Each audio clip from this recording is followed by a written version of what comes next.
All right, so in the last video, we talked about staying loaded in your stride. And this is really so you can move more powerfully into landing, or what I call the lower half unwind into foot plant. And this is where power pitchers get that good hip to shoulder separation and torque you hear guys talk about. That's so important for maximizing velocity. And this is a big one, that hip to shoulder separation. But what you'll see is that not every hard throwing pitcher gets it to the same degree. And again, it's not about just getting to a position. It's really about how you got there, how well you moved through it, how much power is there behind it. So let's go ahead and dive into some video here, start looking at that lower half unwind in action.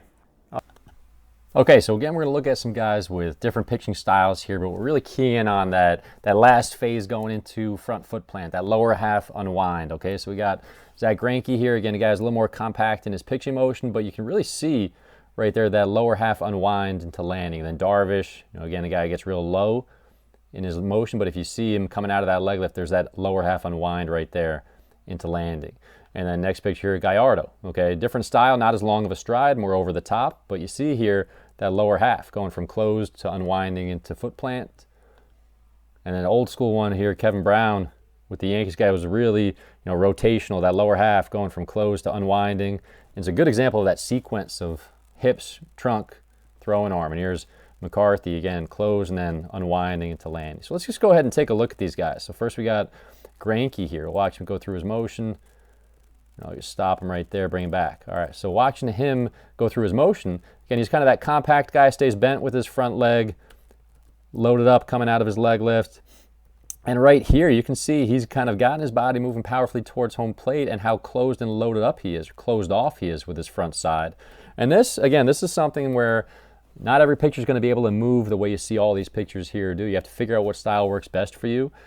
Being kind of in this position with the front leg, you have to have a good amount of internal hip rotation, good mobility with the lead hip. Okay, not everyone's going to be able to do that, but staying loaded and closed off that late is a good way to kind of store up power and then unwind those hips into landing. So right there, he's closed, boom, unwinding into landing. So it's bam, bam. And then right here, you see that belt buckle opening up towards home plate while the shoulders are still closed. So that's where you get that stretch across the chest, and you can see the wrinkles in his shirt kind of pulling back this way. That's that stretch or hip to shoulder separation, torque. Okay, going into landing, the hips closed, the hips start to open, you get that stretch, and then there's that unwind and powerful catapult and launch, which we're going to talk about next. But let's go ahead and look at our next picture here, and we got Darvish. All right, I'm just going to watch him go through his motion, lock it in, and then bring him back. All right, so we watch him go through his motion a few times, get a sense of it. Again, you can see how he's a guy who gets kind of low in his delivery, and that's his style. But what he's a great example of, again, is a guy who stays loaded and closed late in his stride. So that front foot's kind of pointed towards the third base line, closed off with his shoulders and his hips, belt buckle facing third base, and then it's boom into landing. That belt buckle starts to open up towards home plate right here, the front knee directed right at home plate. So he's opening up with those hips, and you can see the back hip start to come around right here, where the back hip is now directed more towards home plate, and the back foot, the heel is off the rubber and it's kind of facing second base. And that's a good indication of a guy who gets his hips open into foot plant right here. When that heel is off the rubber and it's facing second base, that's a good indication that the back hip has gotten all the way around and through. Okay, and that's what we want to get, is that's the hip to shoulder separation. It's that back hip getting through while still closed off with the shoulders right there. So that's that lower half unwind. Just watch it again. Boom. Closed, unwinding into landing. All right, and that allows you to then, next thing we're going to talk about is the stabilizing, and then boom, finishing it off. All right, so now we've got Gallardo. Again, totally different style here. Much more of an over-the-top guy, not as long with his stride. Doesn't get as low as Darvish does, but you're going to see the same thing in terms of as he moves out of his leg lift into his stride, he's closed with his hips. Again, he's a guy who uses that glove arm. He gets high with his glove arm. That's his style. Again, everyone's going to be a little different in terms of their style. Some of the guys who throw a little more over the top tend to come a little higher with the glove arm sometimes. But you can see that front foot, front side, closed off, okay? Pointed towards the third base line, and then boom, it's unwinding into landing. Closed, that lower half unwind. So I can see the belt buckle facing third base. And then into landing, right there, starting to face home plate. So right here, his hips are starting to unwind. Shoulders still very closed off, lined up to home plate right here. That heel's popped off the rubber, so it's kind of pulled off the rubber by the back hip. So don't try to think about turning the back foot. It's really about getting that back hip through. When that back hip starts to come around, spin around towards home plate where the belt buckle is facing home plate, that's going to pull that back foot off the pitching rubber.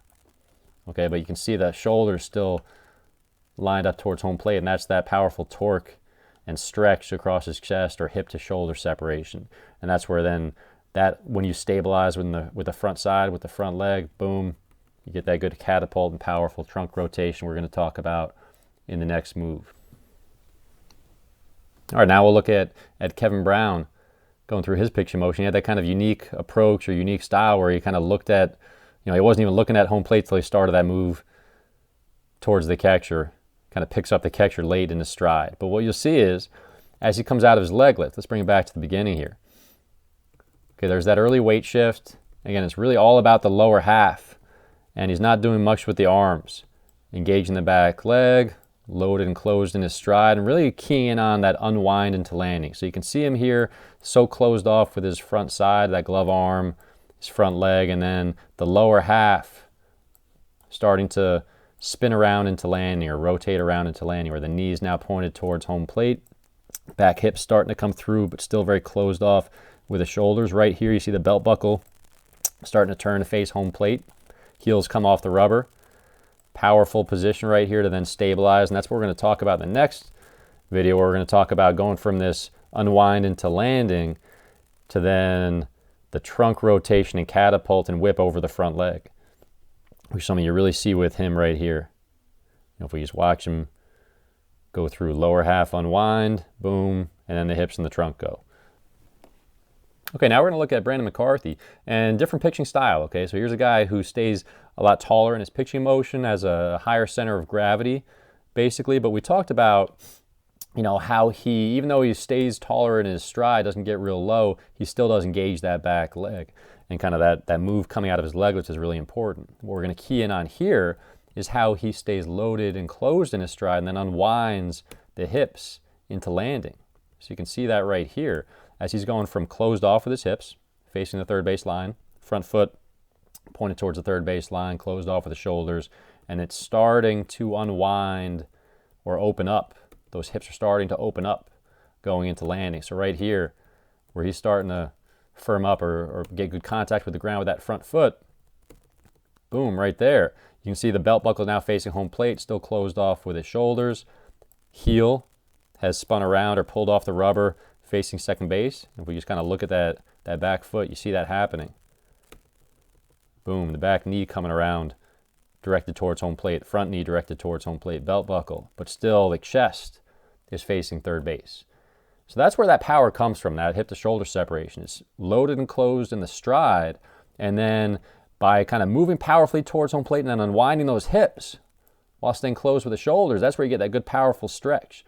And then the front foot hits, boom, and then everything in the upper half catapults and rotates around that front leg. That's what we're going to take a closer look at in the next video. But here you'll see, in these videos, hopefully you can see how different pitchers with different pitching styles move through this phase in their motion and how important that lower half unwind is and where that hip to shoulder separation comes from that you hear guys talk about so much. You can see it in action right here. All right, so again, this is a key move. It's a big move, a big area where high velocity pitchers separate themselves from most amateurs. You want to get those hips open into landing, feeling that big stretch across your chest, and then you move through it powerfully and you're ready for launch. And that's what we're going to be looking at in the next video.